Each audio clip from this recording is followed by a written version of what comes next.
Estas imagens de arquivo, a primeira feita na década de 1920, corresponde a uma Maria Fumaça filmada em Friburgo, no Rio de Janeiro.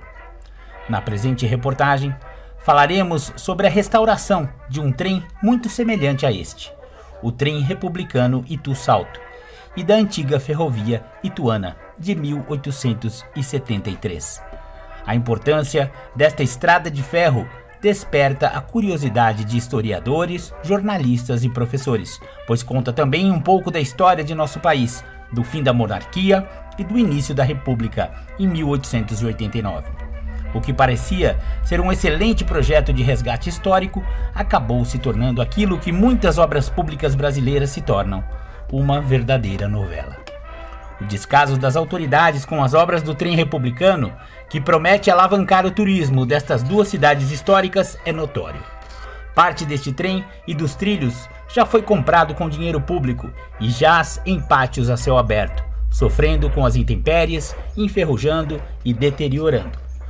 Na reportagem, mostraremos entrevistas com autoridades, especialistas e populares sobre vários aspectos deste projeto, iniciado em 2005, que já deveria ter sido inaugurado em fevereiro deste ano. Só que não.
Eu sempre gostei de trem, né? Sempre gostei, desde pequeno sempre tive ferrorama, sempre fui curioso nessa questão de trem, né? Também faço maquetes de ferrovia, né?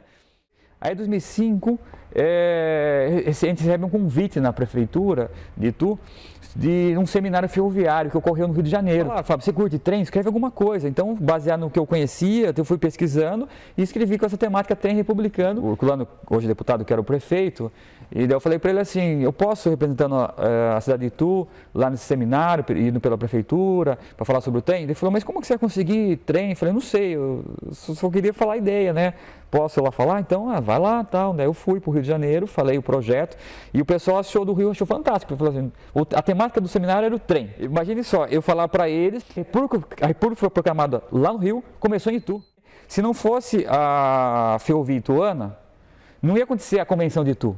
Então, o Carlos Vasconcelos Almeida Prado, que morava onde hoje é o Museu Republicano, ele conseguiu convencer desses clubes republicanos a se reunir em sua casa. Vamos aproveitar esse trem inaugural? E aí, nessas festas, a gente se reúne em casa. Porque isso foi também a minha monografia do CEUNSP, quando fiz turismo no CEUNSP. E o professor Luiz Roberto Francisco, que é historiador de Itu, ele questionou, mas por que trem republicano, que quem construiu a ferrovia foram os pachecos, que eram monarquistas? Então olha que interessante a temática. Então, uma ferrovia construída pelos pachecos monarquistas, usada pelos republicanos para fazer a Convenção de Itu. Mas acho que então começou dessa forma, esse sonho, com essa participação lá no Rio de Janeiro desse seminário em 2005. Foi assim que começou o sonho. Daí depois o próximo passo foi convencer os prefeitos. Não é fácil, né? Eles não me conheciam, que ideia de trem é essa? Não tinha trilho nenhum. Conheci um engenheiro ferroviário, daí eu falei para o engenheiro ferroviário assim, quanto precisa de altura para um trem passar num túnel? Ele falou, precisa no mínimo 5,50. Aí fui falar com o pessoal da Rodovia das Colinas, quanto vai ter de altura esse aterro aí? 5,50. Aí eu falei, então é possível, estava construído, as obras tinham começado. O pessoal fica perguntando, onde é a obra e tal. Eu vou lá, tiro foto. Então, sempre estou lá, eu estou como diretor operacional do consórcio, né? Então, principalmente a parte de operação de ferrovia, então sempre eu estou lá junto, ajudando e tal. Hoje mesmo me ligaram, Fábio, vai chegar o virador lá, porque o legal não é só andar no trem, o legal é fazer ele funcionar. O pessoal sempre está na rua, o pessoal pergunta, Fábio, e o trem, sai quando? Eu falei, calma, gente, a mulher fumaça, vem devagar, calma.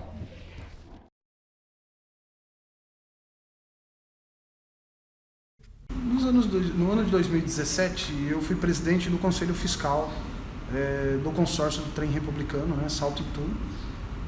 É uma obra difícil de ser concluída, né, porque depende de recurso tanto do governo federal quanto do governo do estado.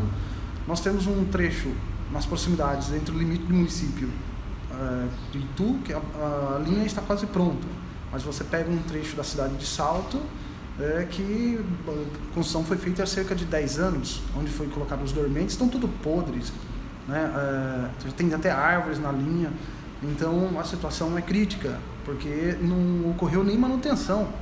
Se vocês estiverem no local, vocês vão observar que a falta de limpeza vem trazendo, inclusive, irão trazer consequências na hora de concluir essa obra.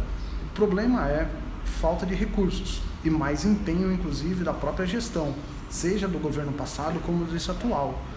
Aqui em Salto, né, porque as obras estão acontecendo nos dois municípios, né? Em Salto nós temos uma situação que vai ser o espaço destinado ali do giradouro do trem, que já está em obra, já está sendo finalizado, é um recurso do DAD de cerca de R$1.300.000. As obras já estão sendo concluídas, né? Nós temos o espaço, então, que é mais crítico, o ponto mais crítico é a questão dos dormentes, né? O trilho, de fato, que precisa ser concluído, inclusive a ponte sobre o rio Tietê. Já são 3 empresas que executam o serviço nesta obra, nesse consórcio, e entram em falência pela falta de repasse. Acabaram abandonando essas obras porque não estavam recebendo de maneira regular. Hoje, volto a dizer, todos os recursos que nós recebemos por distância turística, ele está sendo investido em infraestrutura para fazer asfalto pela cidade. Talvez seria o foco do executivo voltar para o turismo de fato.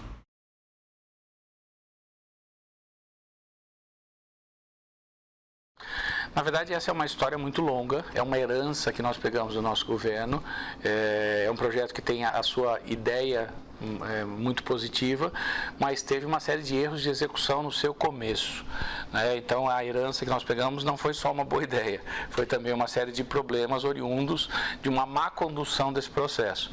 E o que nós estamos tentando fazer, esperamos ter sucesso o mais rápido possível, porque ele ainda continua, é concluir esse projeto. É um projeto de 7 quilômetros que liga 2 cidades importantíssimas, que é capitaneado por um consórcio chamado Citrem, que tem como presidente hoje o prefeito de Salto, Geraldo Garcia, e tem 2 estações, uma estação em Itu, que vai ser onde hoje é a nossa Secretaria de Turismo, e uma estação em Salto, que praticamente está pronta, inclusive agora eles acabaram de concluir o girador.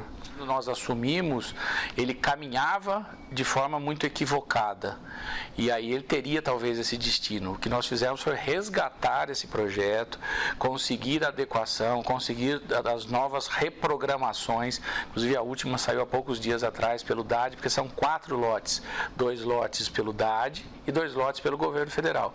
Conseguimos a liberação de mais R$500 mil, pagamos os atrasados, então assim, nós conseguimos evitar isso que se chamaria de elefante branco. Então é um projeto que foi resgatado, isso pra gente é motivo de muito orgulho, com muitas dificuldades, porque o número de equívocos cometidos era significativo.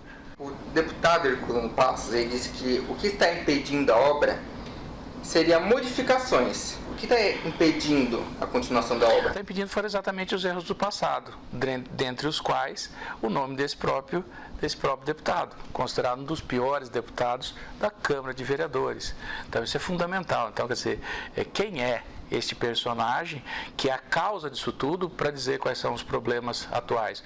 Não, ela nunca parou. Na verdade, ela teve períodos em que ela desacelerou, se desmontou o canteiro, mas desde que a gente sumiu, acho que um ano depois, que a gente conseguiu destravar a questão burocrática, ela avançou significativamente, praticamente concluiu os trilhos, a estação de salto foi concluída, o girador foi feito, nós estamos avançando já com o chamamento para ver que empresa vai tocar esse projeto do trem republicano. Na verdade, o que nós resolvemos foram as interrupções, mas ela nunca parou definitivamente. Isso não é Itu, é no Brasil todo. Quer dizer, então já começa por aí os erros de concepção. Mas tem duas formas de você governar. Ou você fica trabalhando com as críticas do passado e esquece de gerenciar o presente, ou a gente faz o que tem que ser feito. Então, assim, ele tem uma ideia boa, foi muito mal contratado, tiveram erros iniciais significativos e complicadores, mas nós pegamos essa obra, desembaraçamos essa questão, já fizemos, inclusive, os ajustes, desapropriação, tudo coisa que estava parado pelo caminho. Críticas fortes ao senhor. Eu acho que a gente responde a críticas fortes fazendo o oposto do que ele fez, trabalhando.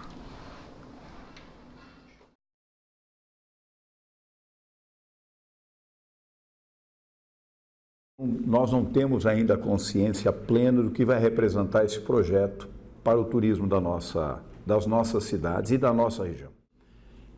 Eu quero crer que nós vamos assistir, assim que o trem apitar, inaugurar, uma verdadeira união das duas cidades e um boom do turismo das duas cidades. Por que as obras estão paradas? Em 2007, as duas cidades se juntam, formam um consórcio intermunicipal, mas a grande verba vem do governo federal ou do governo estadual. Se você, hoje é dia 24 de outubro, né? Você for na linha, a Prumo, que é a empresa responsável por fazer a linha, ela está trabalhando. Está sendo feito os giradores, né? Mas eles vieram até nós e falaram, olha, nós precisamos diminuir o ritmo. Não dá para a gente manter o ritmo que estava se estivéssemos pagando em dia. Ela faliu. E eu tive que fazer uma nova licitação. Coisas normais do serviço público. Este é o dia a dia de uma prefeitura. Que é lógico, a impressão de quem está de fora fica, não está, a obra não está acontecendo. O que eu gostaria muito, é de que, ainda no nosso mandato, que temos mais um ano e 2 meses, né? Nós definitivamente tivéssemos a oportunidade de ter o trem funcionando e toda essa profecia, vamos dizer, que eu estou imaginando que vai acontecer, começasse a acontecer. O resgate histórico de uma linha férrea inaugurada na véspera da célebre Convenção Republicana de Itu, em 1873, que trazia à época o frescor de novas ideias para o Brasil Império, é muito louvável. Assim como o incentivo ao turismo para as duas instâncias, Itu e Salto, seria algo realmente bem-vindo para a nossa região, tão carente de opções de lazer públicas. Mas como vimos, as obras do trem republicano andam e param constantemente desde seu início, lá nos idos de 2007. A nossa reportagem ouviu os diversos lados que apontam responsabilidades uns aos outros. No final das contas, a culpa fica sempre sendo o tal do repasse de verbas. Sabemos que os quase 10 milhões de reais do dinheiro público poderiam ter sido melhor aproveitados e as tantas promessas de entrega do projeto poderiam ter sido cumpridas. Aguardaremos o desfecho dessa novela e continuamos de olho no trem republicano.